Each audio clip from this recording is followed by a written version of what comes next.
la vérité c'est quoi? C'est que lorsque les gens qui sont spirituels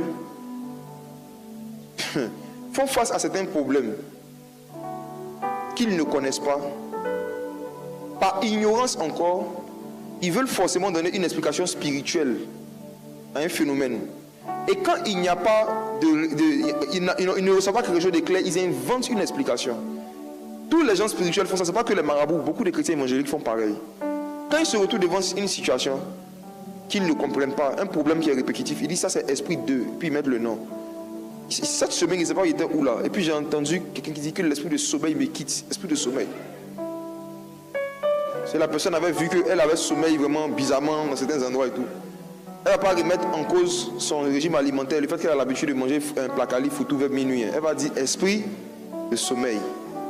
Donc c'est comme ça que nous aussi, comme les marabouts du temps des colons, on a inventé des esprits qui sont censés être à la base de certains problèmes des chrétiens. Un chrétien qui travaille, qui n'arrive jamais à économiser, on dit esprit de mer percé. Écoutez-moi, cet esprit-là, c'est fort possible qu'il existe. Non, c'est fort possible qu'il existe. Je ne suis pas en train de rabouer ou bien de nier l'existence de certains esprits que vous aimez bien. Mais je dis que